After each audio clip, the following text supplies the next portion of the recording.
can be used for structures that have a very long span, and most likely structures that are likely to carry heavy loads. Example, bridges, example, slabs for buildings, columns, pies, and all, etc. All these are used in pre-stressed concrete. Now, we want to establish the equation for the derivation of the pre-stressing force. Now, the pre-stressing force are applied to tendons. Tendons are usually steel of high tensile stress. The tendon comprises of wires or strands which are weaved or intertwined to form a unit. So quickly, let's look at the principles in the design of non-composite pre-stressed concrete. An example of a non-composite pre-stressed concrete could be a slab or a beam in a residential building, or it could be a bus girder used in bridge design. So all these are non-composite sections we are going to look at. So now let's go over to the equation in the derivation of the pre-stressing force for a non-composite section using what we call the extreme fiber stress criteria. Now, the idea of the pre-stressing is to obtain stresses to ensure that the stresses in your beam or in your slab or in whatever structures you are about to design is in compliance with the stress limit given in your code of practice. So whatever code of practice you are using, it is expected that along the sections of your structural member, the stress limit is maintained throughout the section. This is to ensure that the beam is safe during the transfer of pre-stressing force and during the service life of the structure. So let's go over to the determination of the pre-stressing force for a non-composite section.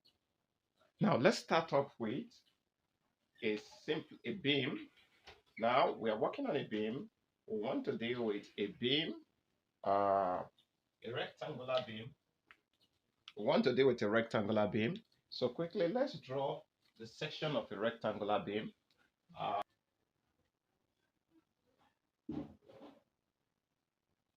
This is a rectangular beam. Now let's draw the neutral axis. NA is a neutral axis. Let's assume that we are having a tendon and a pre-stressing force is applied to the tendon P. And let's call here this point is our eccentricity. This eccentricity is the eccentricity away from the neutral axis. Okay. Now this is a positive eccentricity. Now when you come below the neutral axis, we are going to have a negative eccentricity. So we have EX negative.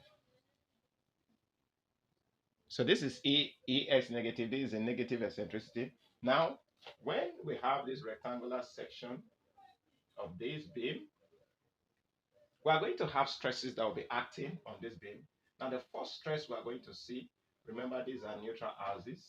We'll pick the neutral axis. The first stress we are going to see is the stress due to axial load. So we are going to have the first stress diagram is a uniform stress in the beam. All right. This stress has a value of P over A. It has a value of P over A and is a positive stress. Okay. So the next stress we are going to have, this stress is uniform all throughout the section of the beam. The next stress we are going to have is the stress due to what? Eccentric pre-stress forces. All right. So we have pre-stressing forces acting this way. All right. Now, if you look at this beam, normally the tendon we are talking about is going, most cases, have different shapes. We have the straight line tendon. We have the parabolic tendon. Let's assume we have a parabolic tendon whose eccentricity changes along the span of the beam. Let's assume this is our tendon. Of course, the eccentricity at any point along this place with respect to the applied load changes. So you can have your P, the pre-stressing force, producing an eccentricity. ES below the neutral axis. Now, if we take a moment here, if we take a moment due to eccentricity here, we'll have that moment to be what? P times the distance to the neutral axis, which is plus ES, it become positive PES. That will give us the moment. So the moment here is going to be a positive moment, M, while the moment on this other side is going to be a negative moment, M. All right? So if we apply this moment on this point, it means that the stress induced above the neutral axis will be positive, while the stress below the neutral axis will be negative. Okay? Now, this is just an illustration. We can remove this. So if there's positive stress, now what is the value for the stress? Now, in this beam, we have two areas of this beam, which we call the fibers. For a non-composite beam of this nature, we have what we call two fibers. Here can be called fiber number 1, which is the extreme end of the section. This other side is called fiber number 2. Okay? So we can call it F1. We can call this one F2. So fiber number 1, fiber number 2. So we have two fibers in this beam. Now let's get the sectional properties of this beam. Of course, we know that Z is moment of inertia over Y. All right? So it now depends on the eccentricity of the beam, your ES. So if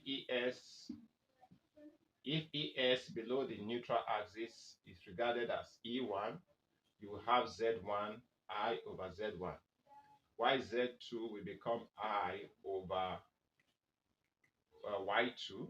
This is Y1, Y2, and it becomes I over eccentricity E2. Okay? So this is what we have as our sectional modulus Z. So we are saying that sectional modulus is moment of inertia over the centroid below and above the neutral axis. Okay?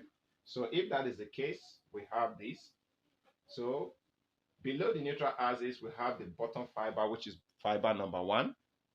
So the eccentricity becomes ZE1. But sometimes, because if the neutral axis lies at the center of the beam, E becomes equal for both the upper and the lower side of the centroid. So we have sectional modulus 1 with respect to fiber number 1, which is this. We have sectional modulus with respect to fiber number 2, which is at the top fiber. Okay, so these are the two properties of this beam. So next, we have gotten the moment due to eccentric stress force, which we say that it is P times eccentricity. That is the moment.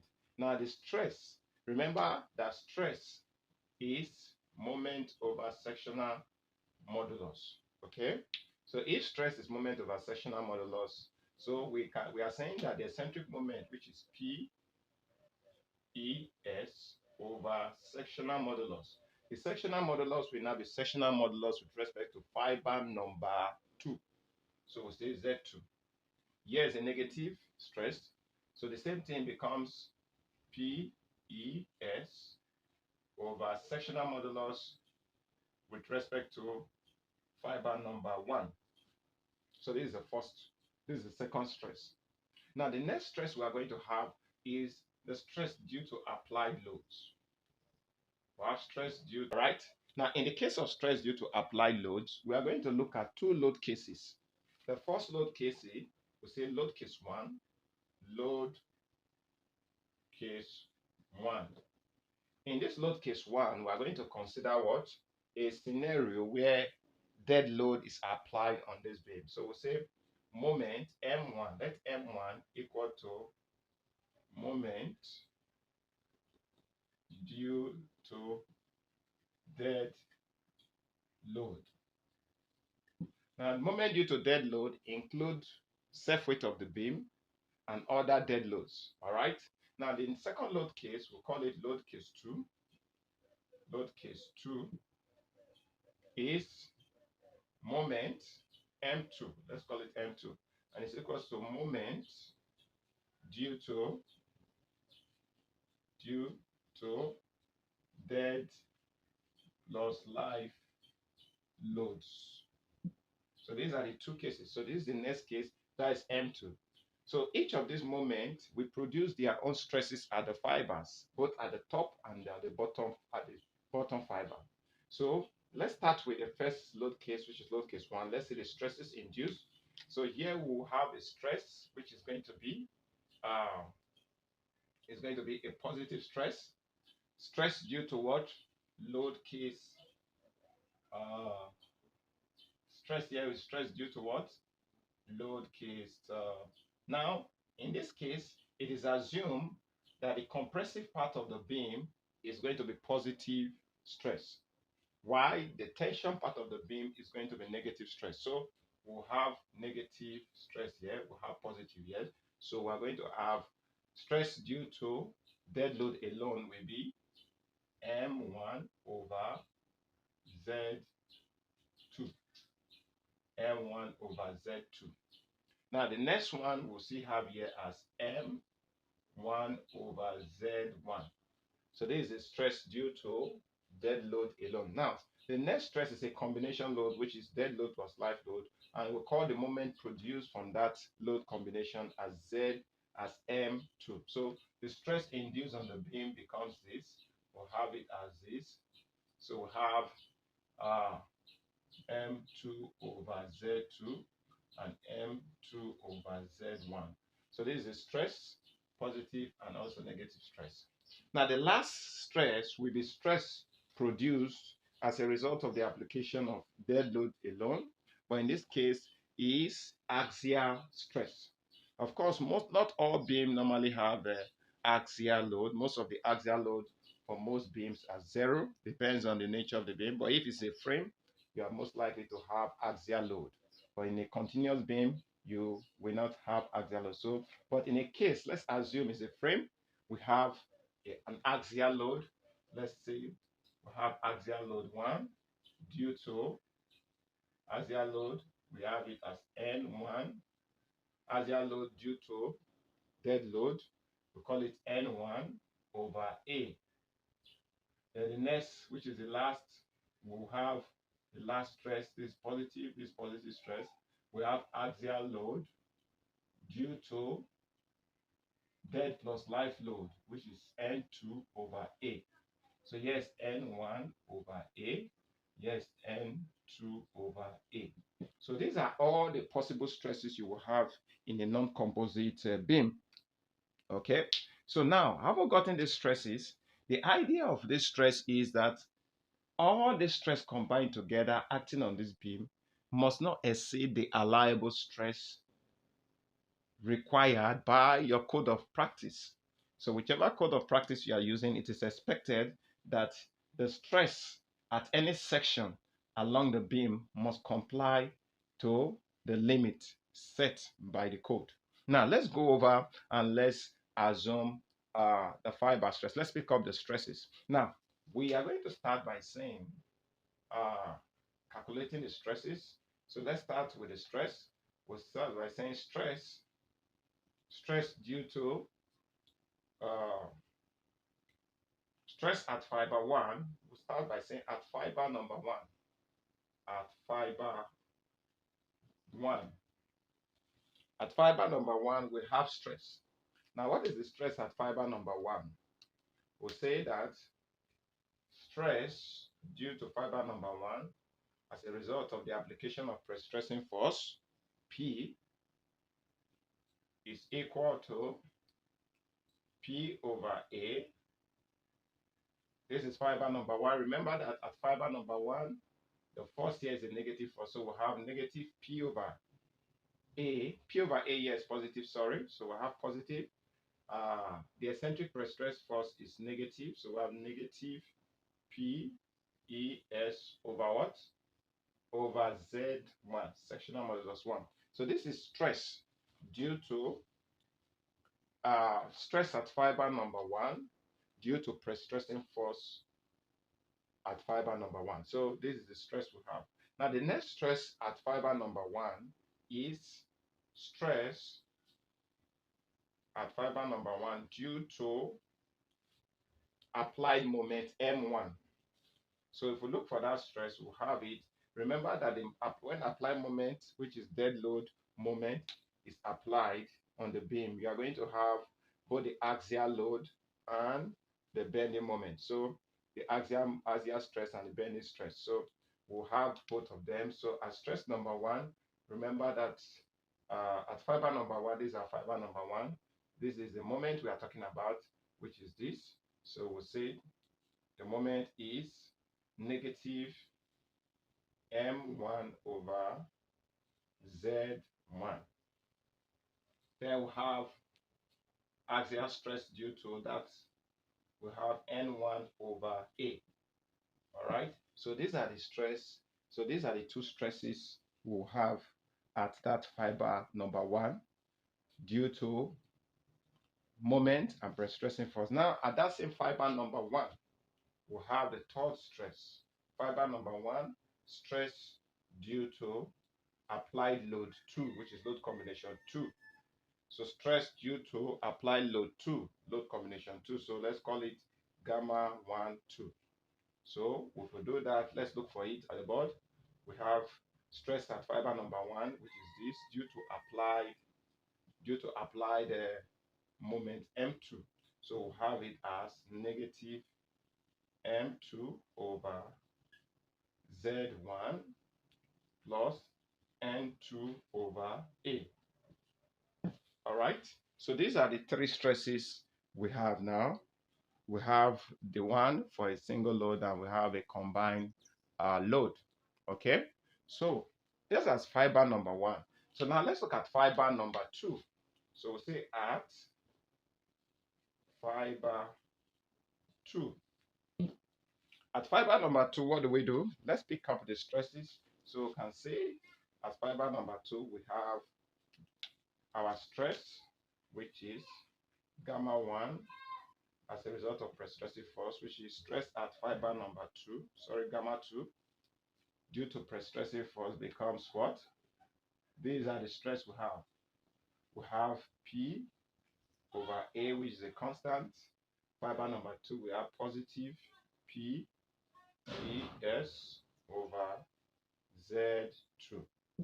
That is one. Then we have stress at fiber number 2 as a result of the first load case, which is M1, will become, at fiber number 2, we have positive M2 over Z. Okay, we have stress at fiber number 2 due to applied load 1, we have M1 over Z2 plus N1 over A. All right. So this is what we have as the stress at fiber number 2 due to applied load 1.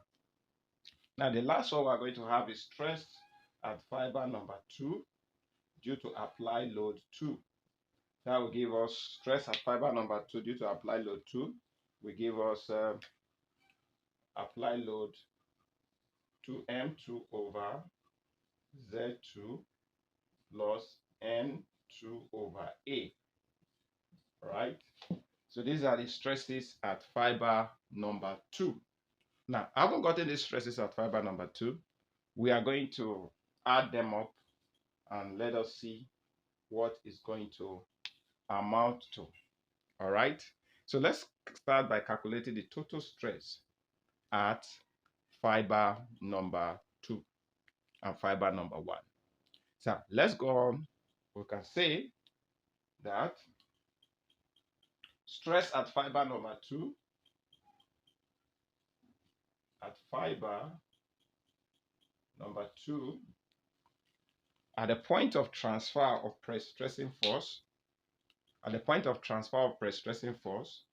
at fiber number 1 or number 2, we can start with number 2. At the point of transfer of pre-stressing force at fiber number 2, we're going to have the stress to be gamma 1, at fiber number 1, gamma 1 P plus gamma 1. Okay, that will be the stress at fiber number 1. Okay, and this stress must be greater.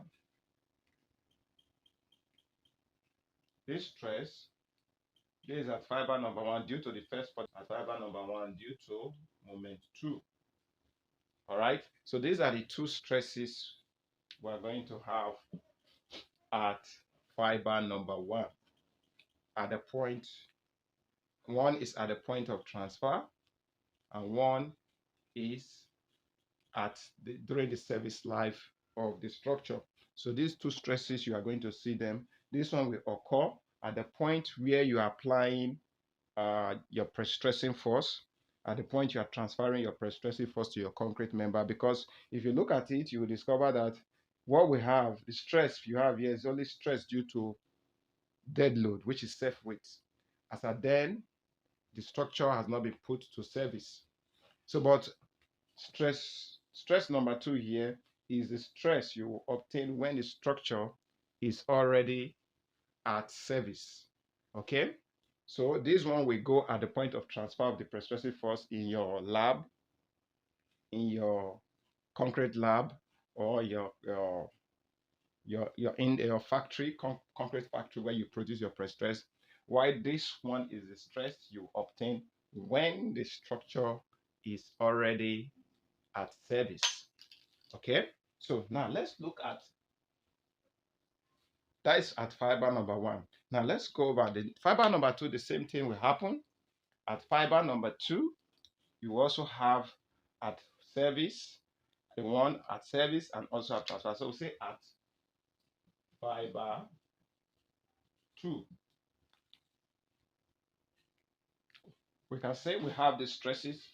This one is going to be the stress at the point of transfer of pre-stressing force, while this one is going to be the stress at the service life of the structure. So we have two stresses. Similarly, we'll have the same for fiber number 2. So if we go, we'll say fiber number 2 will have stress at fiber 2 due to pre-stressing force plus stress at fiber 2 due to applied moment 1.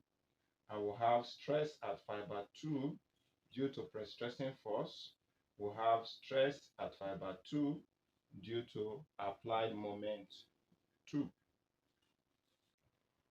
Now, having taken the total stresses at that part, fiber number 1 and 2, we've added it up. The stresses at transfer and the stresses at the service life of the structure. Now, we need to obtain the maximum allowable stresses. Now, let's assume the maximum allowable stresses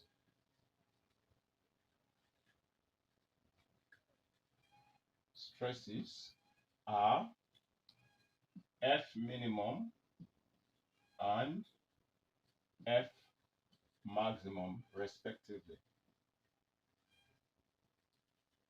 Where F minimum is the minimum allowable stresses, F minimum is equals to the minimum allowable stress. F maximum is equal to the maximum allowable stress, maximum allowable stress. So these are the stresses we are going to, these are the stress limits according to the code. These are code-based stress limits. Now, once we have this stress limit, we know that the limit at which each of these stress must go. Now, let's start by establishing the basic inequality that will give us this stress. Now, we've looked at stress at fiber 1, we look at stress at fiber 2. Now, let's calculate the stress using the basic inequalities. We know that, let's start with at fiber number 1. At fiber 1, okay? Now, at fiber 1, we have, let's assume moment M1 is greater than moment M2. So for us to establish the basic inequality, all right, at fiber 1, and the negative moment M1 will be greater than negative moment M2.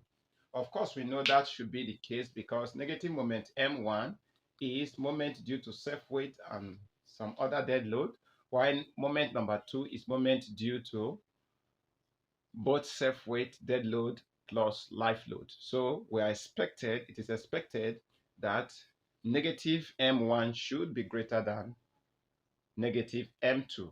Numerically, we know that M2 is going to have higher values than M1. But in terms of inequality, we know that negative M1 is greater than negative M2. So because we intend to establish the basic inequalities. So now if we know that, what it means is that stress at fiber 1 due to pre-stressing force and stress at fiber 1 due to applied moment 1, it means due to applied moment 1 should be greater than stress at fiber 1 as a result of pre-stressing force plus stress at fiber 1 due to moment number 2. So if this is the case, it means that this should be greater. All right? So that is the first thing we are going to establish. All right? Now let's, after establish this one at fiber number 1, let's look at fiber number 2. Okay? Okay? At fiber number 2, at fiber 2, let's look at the stresses at the second fiber. Now let's assume that M1, M2 is greater than M1. So we have the stress as this, stress due to pre-stress plus stress due to moment 1 equal to, here will be, we now have here as moment 2, here is moment number 1. So this is what we have when we have that the moment, we assume that the moment M2 is greater than M1. So we have the stress as this when M2 is greater than M1. So now let's establish the upper and the lower stress, the upper limit and the lower limit of stress. Now, from what we saw in fiber 1, we know that the upper limit of the stress is this, while the lower limit of the stress is this. Also for fiber 2, we have the upper limit of stress to be this, and the lower limit of the stress to be this. So we're going to establish that inequality. Now, establishing using, so we'll have it as this. So this is the upper limit of the stress, while this is the lower limit of the stress. So we'll now have this as that the stress due to fiber 1, stress at fiber 1 due to pre-stressing force, plus stress at fiber 1 due to moment 1 is the maximum stress at fiber 1. And that stress should be lesser than the maximum allowable stress. Similarly, the lower stress limit in fiber 1 will become the stress at fiber 1 due to pre-stressing force plus the stress at fiber 1 due to moment 2 becomes the lower limit of stress. And if we look at the lower limit of stress, we know that the minimum allowable stress is F minimum. So it means that this should be greater than the minimum allowable stress. Okay, so this is the condition that must be kept throughout the section. Now let's look at the second second fiber. So let's say at fiber number 2, we'll have the same thing. At fiber number 2, the maximum stress becomes this, the minimum stress becomes this. Now we'll have that the maximum stress at fiber 2 becomes stress at fiber 2 due to pre-stressing force plus stress at fiber 2 due to moment 2 becomes the upper limit of stress at fiber 2 must be lesser than the maximum allowable stress. Okay. Similarly, same also the lower limit of stress becomes this. So we'll say that the stress at fiber 2 due to pre-stressing force plus the stress at fiber 2 due to moment 1 must be greater or equal to the minimum allowable stress. All right, so these are the stress limits which we have established. The next thing we are going to do is to write the necessary equations. These stress equations, we are going to write our equations. So let's start with the first equations, which has to do with equation number 1. So we can call this our equation 1. We can call this our equation 2. We can call this equation 3. We can call this equation 4. All right, we've called it equation 1 and to equation number 4. So we have 4 basic equations which we've just derived from this particular expression. Now the next thing we want to do is to write out their values. Okay, so let's start with equation number 1. We know that this is a pre-stress. We can write the complete equation by writing it as this.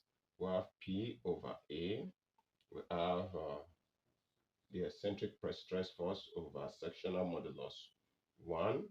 Then we'll have a negative moment at this point, M1 over sectional modulus 1 plus N1 over area is lesser than F maximum. Okay, that is the first equation. Now the second one, which is equation 2, becomes PA minus PAX over sectional modulus 1 minus M M1. All right. Now in this case, we're having M2, sorry. We have M2 over sectional modulus 1, all right, plus N2 over A. And this will be greater or equal to F minimum. All right. So these are the 2 equations we've just written. Now let's continue with the other equations on the board. It's stress at fiber number 2, our eccentric pre-stress force, fiber number 2. In this case, we know that at fiber number 2, we have positive eccentric pre-stress force over sectional modulus 2. We have our moment. In this case, we have a positive moment M2 over sectional modulus 2. We have plus N2 over A. All right, this is the maximum limit, so it's less than F maximum. All right, so this is what we have as the second equation number 3. So we equally have this as the next one is at fiber number 2 for sectional modulus 2. This one becomes M1 over sectional modulus 2 plus N1 over A is greater than F minimum. So this is what we have as remember this is equation 4. Remember that this is equation 4. This equation 3. The first we have these ones to be equation 1 and equation number 2. So these are the stress equation for this particular beams. Now, having gotten these 3 equations, we need to obtain the values of M2, the eccentricity of the tendons, and we can have what we call the moment variation. Now let's start with obtaining the basic equation. We intend to obtain the eccentricity. We have from equation 1,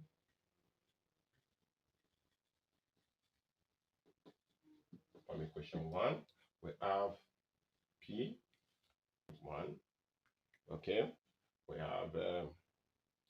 have minus M1 over Z1. We have plus N1 over what? Over A. Okay? And this is lesser than F maximum. All right, let's look for the eccentricity. Let's assume this to be 0. If we have a case where we have the normal forces to be 0, we will now have this expression. This one is going up. So let's solve this one. We'll have it as this. Multiplying this by Z1. Okay. Dividing by what? By the value what? P. Okay. So if we do that, we have A minus F maximum Z1 over P. All right. So remember, we multiply everything by Z1 the other time. So all right, let's so we say this is when N1 is equal to 0. But when N1 is equal to N1, but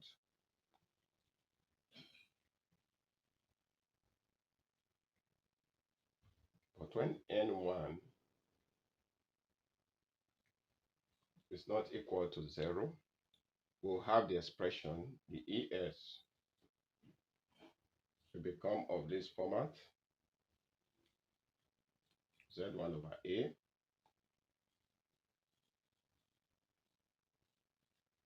Z1 over P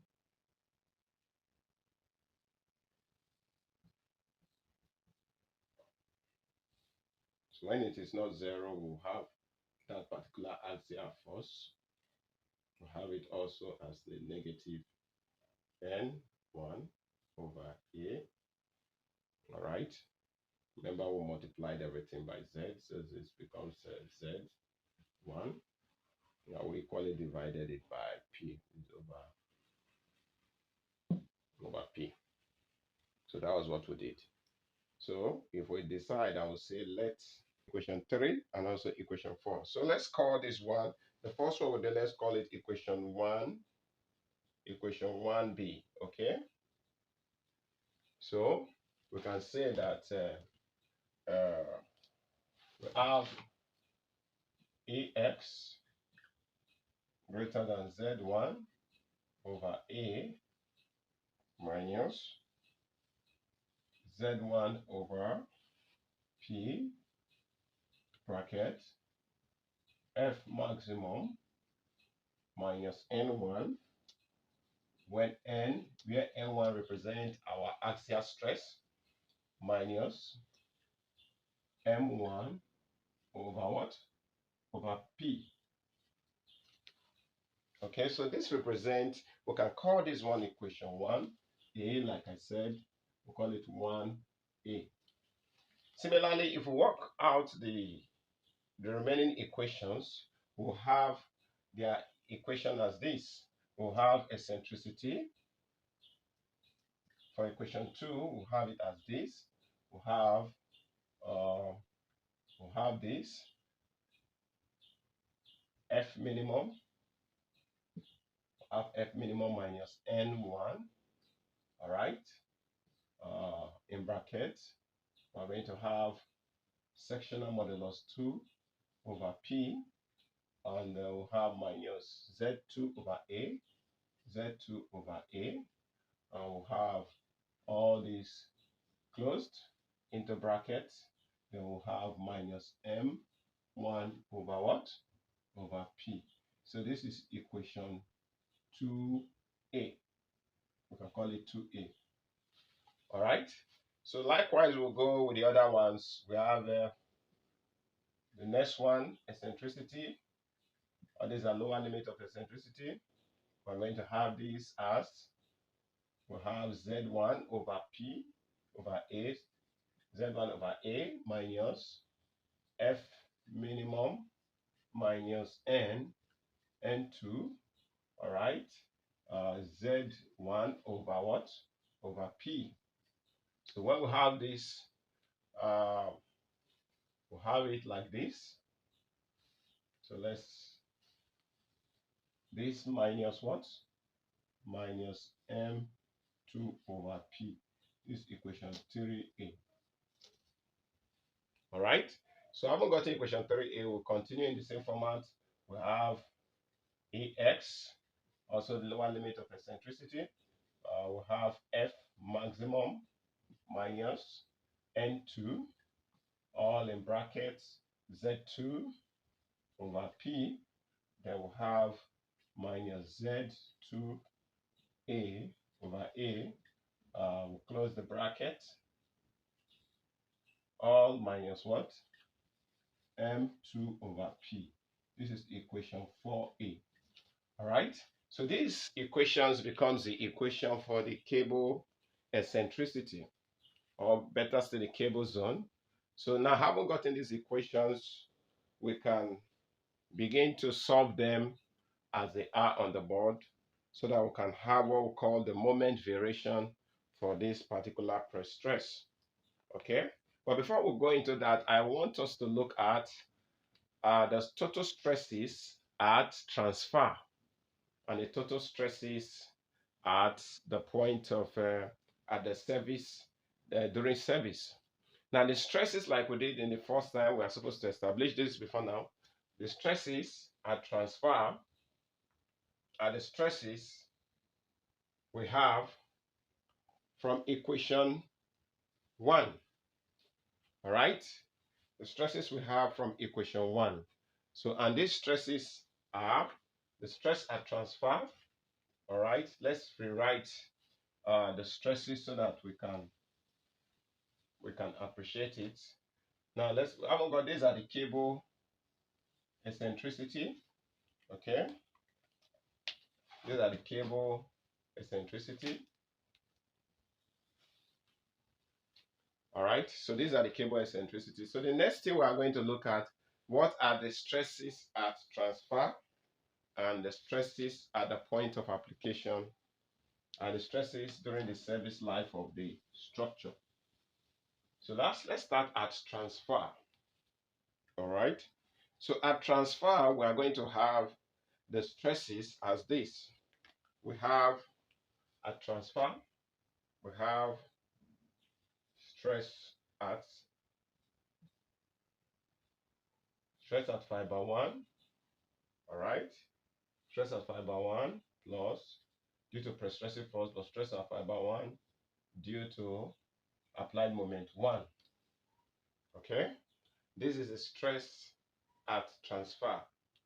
Okay, remember we said that this stress appears to be the maximum stress at fiber number 1. So we are saying that this is a stress at the maximum allowable stress. This stress must be lesser. Okay, this stress must be lesser than the maximum allowable stress. So this is the stress at transfer. Okay, that is what we are talking about. What? Fiber number 1. And that's a fiber number 1. We have a minimum stress. Now the minimum stress at the point of transfer will be gamma 1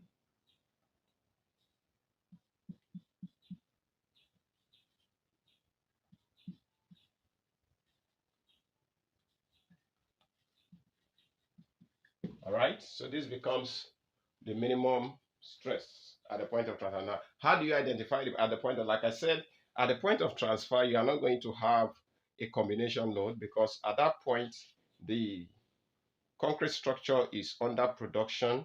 So at that point, it's still in the factory where it is produced. So it doesn't really have any life load acting on it. The only load acting on it is your design pre-stress force. And of course, the reason why you must ensure that at point of application of this pre-stress force, that the stress limit complies to the allowable stress limit is because of cracks.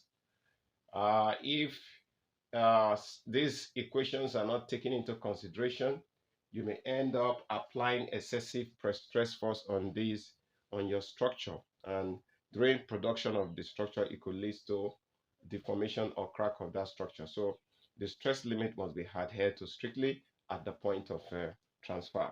And the code of practice gave values for the maximum stresses and the minimum stress at the point of transfer, and these stresses will be complied to. All right.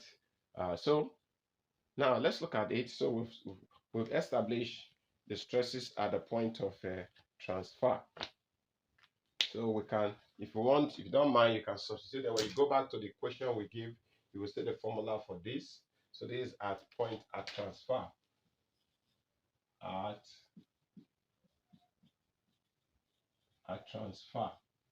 Now, what are the stresses during the service life of the structure? Of course, the stresses during the service life of the structure, we can obtain that as well. Now, remember, now we are now having a combination of applied life load and dead load. So we are going to be dealing with moment M2. So if we go by that, we are going to have it as stress at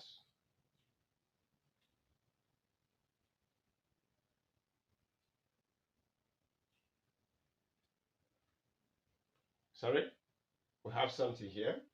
At this point, remember, this is stress at fiber number 2. Okay, this is fiber number 2. Okay, so we have fiber number 2. All right.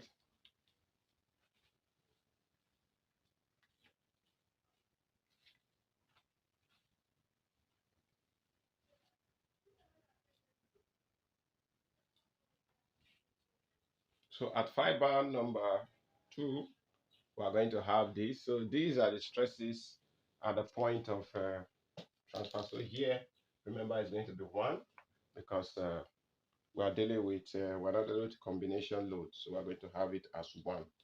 So this becomes the stress at transfer. Now, the stress under working load, the stress under working load is going to be this. That stress will be stress due to pre-stress force plus stress due to at fiber number 1 plus stress due to moment 2. That value will give us. That value will give us. Remember that at that point we have this becomes the lower limit of stress. So we're going to have it to be greater than F minimum. Okay, so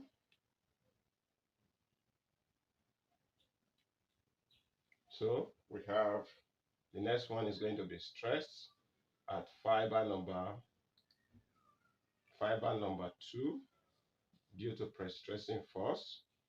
Okay, fiber number 2 due to pre-stressing force plus stress at fiber number 2 due to applied moment 2, and that one must be lesser than F maximum. So this one represents stress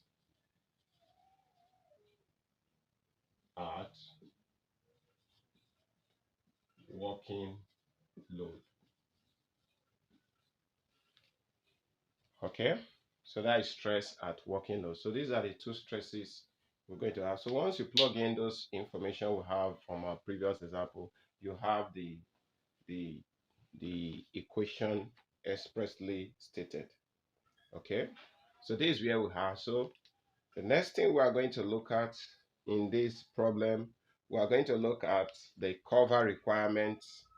Of course, we know that in as much as we are going to be having eccentricity of the cable, we must ensure that whatever pre-stressing force that we are taking is able to comply with the cover requirement for the beam or for the slab or whatever structure you are designing for.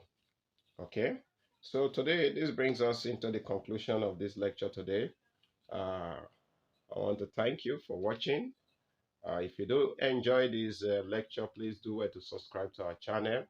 If you have a question on it, you have any question, please, you can drop your question in the comment box. I'll see you in our next class. And in our next class, we are going to, on pre-stressed concrete, we'll be dealing on the cover requirement for non-composite section. And as well, we are going to treat that, the determination of the pre-stressing force for composite sections. All right. Thank you very much. I'll see you in our next class. Good day.